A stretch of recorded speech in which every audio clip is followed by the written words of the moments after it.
Welcome to the Entrepreneur Motivation Podcast. I'm your host, Chris Bello, and today I've got Sam Donner, fellow podcaster, and he was teaching me a little bit about audio. That's how his audio sounds so amazing once he starts Thank talking you. here. So welcome, Sam. Thank you for having me. It's great to be here. Great to have you, man. And I was looking through your LinkedIn, and you've done a lot of stuff. I mean, at a relatively young age. I mean, were you class of 2019 UCLA? 2019, yeah, UCLA. Awesome, awesome. Yeah, so I graduated University Texas A&M in 2013. So I got a couple of years on you, Yeah, but yeah. it's great to have you here. And I was just like blown away. I'm like, well, you did all that already. I was still like going the corporate route and figuring out what I wanted to do. And you already figured that out early on. That hey, I don't know if this is really my cup of tea. I'd rather be interviewing and sharing stories of founders. So why don't you go ahead and talk a little bit about what you've been up to? Plans for the future, all that kind of stuff, man. Take it Yeah. away. Yeah. So, I mean, in terms of like, I don't know, like a lot of people talk about the entrepreneurial leap, you know, and I don't think I ever really had to make a leap. I think it was more just like I had intense preferences that guided that journey. So I was studying mechanical engineering at UCLA, and I thought it was incredibly boring, and I was not a good engineer at all. And so after a while of doing engineering, I'm like, okay, there has to be something that I can do that makes me a little happier. And so initially, I actually had been making videos when I was 12, and I was reminded of that when I saw an opportunity to study abroad in Australia. And there was a media scholarship where it's like, if you can like do a blog post or a video, you can offset the cost of this study abroad opportunity with a scholarship. And I'm like, okay, hell yeah, I Let's want to try make it. this study abroad opportunity super cheap. And I remembered all these videos that I made when I was 12, when I was posting to YouTube. I'm like, okay, like I can learn all this again. And so I just started making videos around campus and posting them to my YouTube channel. Like one of the first videos I made was climbing the Fontainebleau Resort Hotel in Las Vegas. Like I was really into urban exploration. And so I was climbing abandoned buildings, getting arrested, and trying to escape. It was a interesting time. And actually, my other video that did well initially was also I was breaking into buildings, but this time to find hot tubs. But I Nice. really just enjoyed the whole idea of creating content and storytelling. And I was doing decently well on YouTube, like getting, a few tens of thousands of views on some of the videos and like growing my subscriber base. But after a while, I was like getting caught up in the numbers a lot. And I'm like, okay, I have to make a video for the numbers rather than making a video for myself and the numbers second. Right. But I was still doing it, and then I started getting into some like client work on the side. Started making videos for local chamber of commerces around the Los Angeles area. And like I was like filming local businesses and interviewing local businesses. I'm like, oh, like interviewing businesses is kind of That's cool. cool. And I was making videos for them. And then suddenly, like the city of Los Angeles calls me up and they're like, hey, we want to honor you for improving local businesses with these videos. Can you come to this awards ceremony? And I'm like, okay. And so I go to this awards ceremony and I start meeting a bunch of people. They're like, oh, you're the person that made those videos. I'm like, yes, I am the person that made those Very videos. cool. And this person approaches me, and she's like, her name is Anne, and she runs this hospital called Providence Tarzana Medical Hospital, and they're raising $1 billion or close to $1 billion for a new patient wing. And so they're trying to raise money for that from donors, and they need some videos for the marketing purposes. So like, hey, can you interview doctors and donors and nurses? And I'm like, yes, I can. And so I started getting into this like interviewing streak.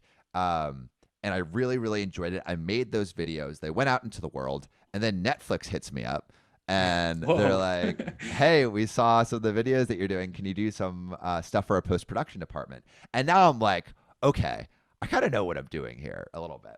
Um, If Netflix is hitting you up, yeah, that's yeah, probably a pretty good I'm sign. like, all right, okay, like things are going pretty well. I'm still like a junior or in college, and Crazy.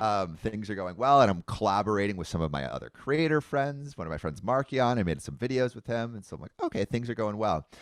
But returning back to the YouTube stuff, like I just noticed myself getting caught up in kind of being a little narcissistic with having my life and my face and like my personality be on camera all the time. And every time I got a bunch of views or a bunch of comments, like I would feel that dopamine hit. And I felt that it was something that could take over my life. And I was worried that if I leaned into those personality traits that I think still exist within me today, but I've learned to like I think manage them in productive ways for myself and for others. But like I'm like, okay, if I keep focusing on myself, I'm just gonna become a narcissistic asshole, Right. and no one wants that, right? And Right. so I decide, okay, what's the opposite of this? And how can I really get to know other people's stories? And maybe what's a new change in medium that I can try? And I'm like, podcasting seems cool, right? Like I don't have to carry about. I wouldn't. I like. And the thing that was guiding that, it was like, what's intrinsically valuable here, right? So like, how can I make every part of the process intrinsically valuable so that just the act of doing it is enough, right? With the videos, I was trying to create a video for the audience. With this, I'm like, who's like the what's the coolest experience I can have? And so initially I just started interviewing my my roommates. I'm like, okay, let me just interview people about entrepreneurial things. So it's my roommates, they were doing all like entrepreneurial stuff, and it started there. And then I'm like, okay, I've done a couple interviews with my friends. That's been cool. I've been applying the editing skills I've learned from video to this new medium, and I've enjoyed it. I feel like I'm getting to know my friends better and these people better. It's not focused on me, and I actually kind of like that. Like Yeah. I like learning about people's stories in this way. So I start I start, but then I just start thinking about how can I reach outside of my friend circle. And so this is kind of the interview that changed everything. Like the interview you're about to talk about changed The everything. Okay. interview I'm about to talk Excited about to hear it. changed everything. Who was it? What was Who it was it? about? Okay, so to get into that, I have to go into the time machine and go 2 years earlier. So 2 years earlier, I'm sitting in my dorm or my friend's dorm room, listening to a podcast called Startup. Have you heard of it? I have, yeah, by Yes. Gimlet Media. Yes, with That's Alex the one I Bloomberg. think that got me to start my podcast. There was an Yes. episode called Just Hit Record, and I'm like, dude, it's that easy. Let me order a mic and like start doing this. You Yeah, know? I think it was like super inspirational for a lot sure. of podcasters because one, it was like a whole new medium and a guy creating a podcasting company out of this. And the podcast was about that. I'm like, Yeah, and it this was is so really meta cool. and so interesting. I'm like, this is sick, right? Right. I wasn't into podcasting at that time, but I was interested in the podcast, and I had listened to the first season, and I think the second or third season was about this founder of American Apparel, Dov Charney, and I had listened to the first half, and the first half paints him as like some kind of like awesome dude, right? It gets into the problematic stuff later. But the first half is like, wow, this guy is amazing. Look at all the stuff he's accomplished. I'm like, this guy is amazing. Look at all the stuff he's accomplished. Yeah. And then somewhere in the episode, they're like, the reporter that's following him around notices that he picks up every single one of his phone calls. Like he's like, every single phone call this guy picks up, like he doesn't check who it's from, he just picks it up and answers and talks to them. And I'm like, there's no way he picks up every call. And so I you call pause him? the episode and I do some internet I love sleuthing. that. And I'm like, all right, well, like let me find this guy's number. And I find it. I call him up and it's ringing, and like I remember I'm like waiting, like me and my friend were like waiting for something to happen, or really for nothing to happen. We're not expecting anything to happen. Right. And it's ringing, and he's like, "Hello," and he has this really like brusque voice, and I'm like, hi. And he's like, "Who is this?" And I'm like, "This is Samuel Donner," and he's like, "Who's that?" And like, I'm a student at UCLA. I had no idea it was going to pick up, so I'm flustered. You didn't I'm know like, what to student at say, UCLA. right? I'm studying engineering. I want to get into business. Can I have an internship? Like, that's the only thing I can think of that, like, what other That would ask make is sense. there? Yeah. And he's like, yeah. He said, Email yeah. me. Yeah, he said, yeah. Wow. And That's so I'm amazing. like, hell yeah. And he was nothing but like kind to me. I ended up not doing the internship. Had a couple conversations with my parents. They thought it probably wasn't the best idea. But and honestly, like I regret not doing it. I think it would have been an interesting experience, but I didn't do it. And then fast forward 2 years later, I've been in contact with him irregularly throughout the past like couple of years. Right. And I'm like, okay, I want to interview someone who has like been part of a big company. Like, to leverage, to get more people, you have to have credibility, right? And so I think, who do I know who has some kind of credibility and interesting story? And I think of Dove. And so I shoot him a text and I'm like, hey, Dove, I have this podcast. I've done like 2 episodes. Do you want to Can I be number interview you? 3? And he's like, come over to the factory. And so I go over to the factory, Sweet. do this interview, and it's incredible. Like, he's a character and tells this amazing story, super controversial too, but it adds to the intrigue of it. I put together this episode, and like also like in the production process that I'm thinking about like how to tackle this. I don't want this podcast to be to rely on my credibility, because I have absolutely none, right? And so Right. what I did is it relied on my expertise in editing, like music, sound design, and all that. So it sounded like a Gimlet podcast or a How I Built This. Yeah, And I was listening studied to all of yours those. right before this, and I'm like, wow, the production quality and everything's like a very professional NPR quality Yes. podcast. Yeah, right? yeah. That was very intentional because I wanted to love make it. sure that we could reach out to anyone and they would see, okay, this podcast has validity. They're serious. And let's go. 100%. And so after that interview, like, I could interview anyone I wanted. Like, we've interviewed the founders of Masterclass, American Apparel, Ease, PETA, Bulletproof Coffee. We've traveled That's to so Puerto cool. Rico to do interviews. We've done series on drug dealers trafficking cocaine across the border for $150 million. We did series on psychedelics in the first and second wave. And right now we're doing a series on Afghan refugees fleeing Kabul. So it's been amazing to grow this team that was initially just me to now we're at over 40. And we're doing shows for TV, film. We're doing courses. It's like expanded That's massively. amazing, dude. And that's how I basically got into this podcast game. Great work. I mean, I want to talk on that. Well, the funny thing first I wanted to mention, I know how you said you kind of talked with your parents and then they kind of talked you out of it. And now you almost regret it a little bit in terms of like, I wish I had done that internship, sort of. But I know you're obviously, if you had said yes to that, that might have thrown you off the path you're on now. So hindsight's 2020. But just for the listeners, real quick, I always love to chime in and say, hey, we all love our family, we all love our friends, but like, be careful where you're getting your advice from. Because like my parents they have something to say about everything, like real estate investing, risky. I'm like, the only house y'all bought was the one that you live in that you bought 30 years ago, right? Like maybe they bought one before that, but it's been a while and things have changed. And so I just wanted to add that little caveat. It's like, I'm sure your parents, they love you, they're smart, they're intelligent, but sometimes we take advice just because like somebody's close to us without really assigning a weight to like, how valid is this advice? And is this really the best choice for me based on what I want to do type thing? Yeah. I think the rule with advice is if you don't want to be more like the person that's giving advice, you probably shouldn't take advice from them. I love that. Yes. And that could be in a bunch of different categories. Like, for example, my dad has a business. I trust him with business advice because I admire where he is in business. So that's great. That's great. It adds weight, but it's like, hey, if he sold his business 10 years ago and he's like, doesn't know what social media is, it's like, what's exactly. TikTok I'm thing? like, yeah, I'm not going to take his advice on TikTok. Right. So it's just 100%. knowing where their area of expertise is and then taking advice based on that. And if they don't have that area of expertise, then you probably don't need to take that advice. Yeah, I totally agree. And I try to tell so many people, because I mean, they'll just blindly be like, oh, I was going to do this, or the joke in real estate, like I'm in the real estate business. Yeah. It's like when the client's bringing his dad to the inspection who bought a house 30 years ago, and it's going to kill the deal. The dad's going to talk him out of buying the house.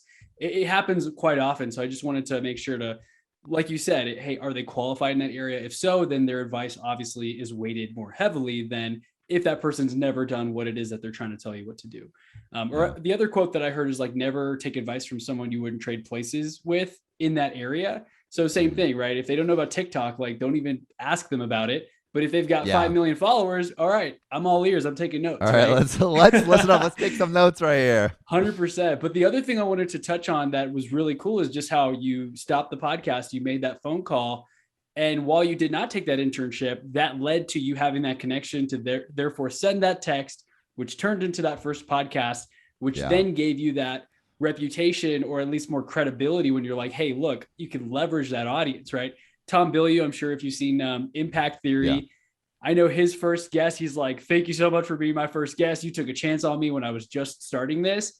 And now he's interviewed all the greats, like David Goggins and Jocko and these Yeah. people who've been around, Mel Robbins on all the big shows. So it's Yeah. All I incredible know just it to hear takes what is you've one done. person. That's Yeah. right. That's it.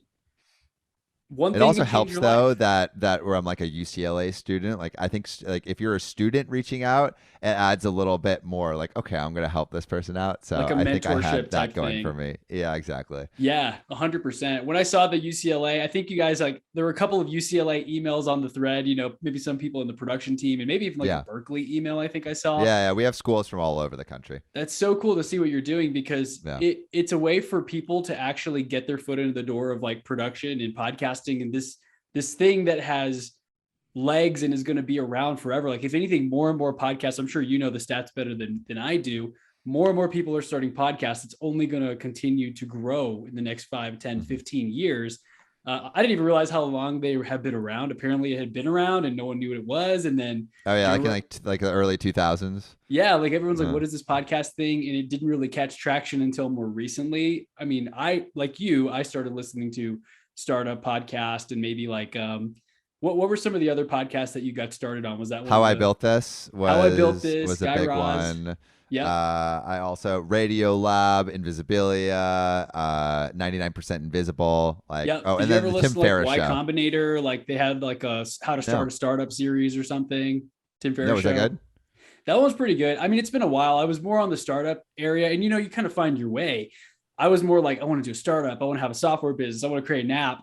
And it started to gravitate more towards let me create a podcast and interview amazing people and learn Yeah, through them while figuring out what it is that I want to do, which of course now has been more leaning towards the real estate side, but just connections in general. Like you said, I mean, now you have the power to reach out to anyone and like you can pretty sure you'll get some sort of conversation or at least get on the calendar for 2 months from now, right? You can yeah, meet and I anyone you think want to. that is like the beauty of a podcast. I honestly do not think like if people are trying to start a podcast, I wouldn't think about numbers or growth immediately because, in terms of growing an audience, podcasting is probably one of the hardest Yeah, places to grow an audience. Like right. in a month, I grew a TikTok account to like 85,000. And that is way more than my audience of my podcast that I've been working on for 3 years, right? Yeah, But the audience is very sticky, and the most important thing is it gives you a vehicle by which to ask anyone in the world a question about anything that you're working on. And I think that is incredibly valuable. 100%. I mean, people really don't understand how important it is because I talk about this all the time. My competitors and all of that, they're learning, they might read a book, they might follow someone on social media, but I get to selfishly ask questions and you do as well. If you've got a question about life or your business or hey, you have this podcast that's bigger than mine or when you first started, you can ask any question you want to that person who has already figured it out whereas other people don't have access to these types of individuals, right? They're Yeah. kind of asking their friend who doesn't even have a podcast, hey, what do you think about this? And that's just a recipe for disaster, right? Yeah. The blind leading the blind. And so that's been my favorite part is just connecting. But I love how you also mentioned the story piece, just hearing other people's stories because the ego is interesting, right? Yeah. I have to work on that. Like I always like to add my thing, like how I do this too, or this is about me when really, like you said, you wanted to take a step back and highlight someone else's story and not always be in the spotlight and be asking questions and putting them front and center instead of just saying, hey, I'm this YouTube guy, I'm doing this Yeah. for likes and follows. Yeah. Yeah, I think it's really important to have that kind of structure on the outset. So I might return to YouTube at some point. Like, I'm getting on TikTok. Like we just filmed the pilot, so I'm getting in front of the camera again, but it's with more intention this time.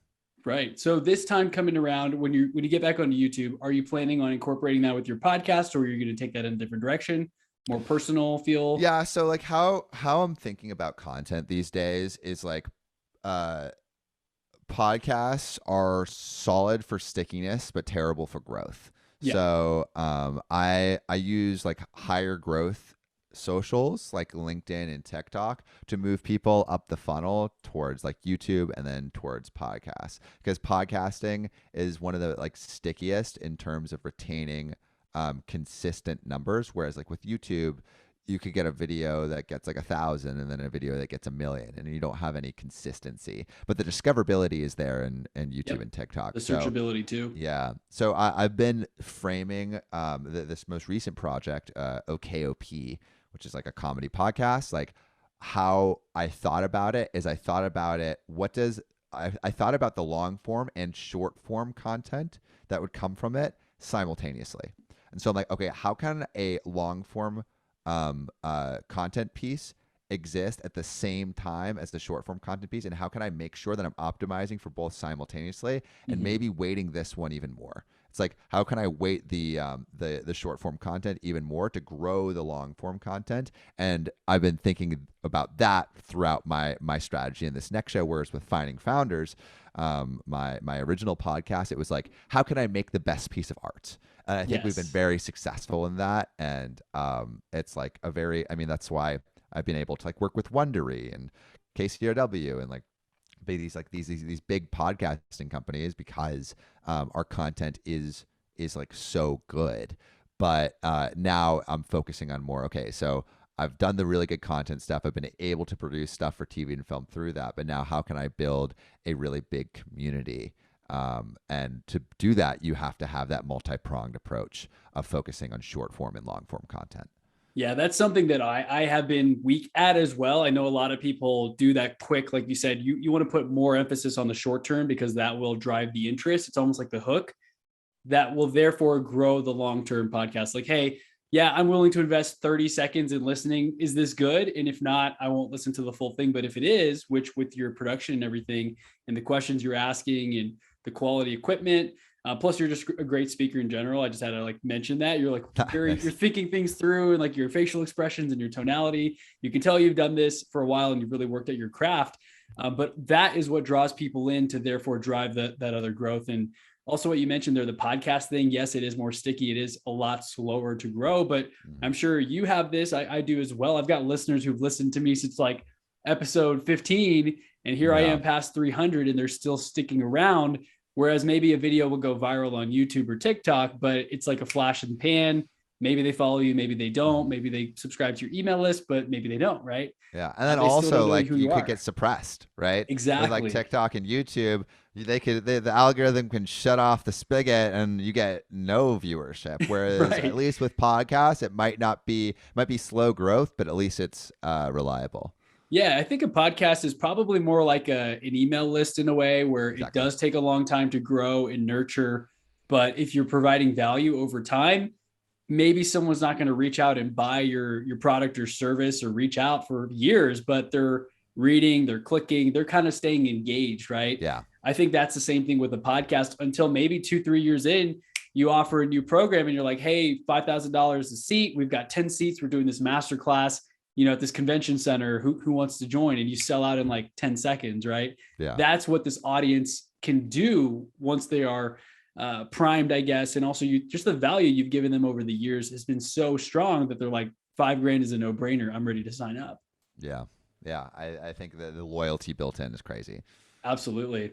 So I know we've got probably a couple minutes because we're going to like switch around and Yeah. share my stuff on your show as well. But what is something that you've really learned or like struggled with when you were growing the show? I mean, it doesn't seem like you have a problem reaching out to people like you just called, that one guy. Like what's something that you've struggled with and that you've really developed over the past couple of years? Yeah. So I think one of the things that I actually had to learn, and I guess this is like before really starting the business, but I had a lot of trouble executing where I would have these ideas, but I wouldn't follow through. Visionary, Um, right? yeah, I mean, it's tough to do. And like, I, I wanted to, I would get like so caught up in the next idea or the next shiny object, and I wouldn't focus on any one thing.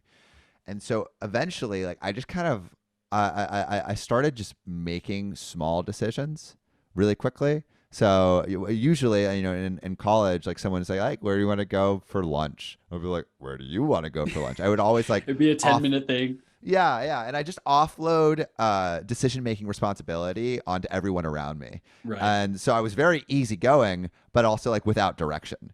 And so after a while, I started deciding, like, okay, I want to make something, I want to have direction. Let's start saying which place I want to eat at, which movie I want to watch, what classes I want to take, what things I like and don't like. Let's actually have taste, because like initially it's like, oh, I like everything, I like everyone, right? So and so I eventually, like, I started making those small decisions more and more quickly.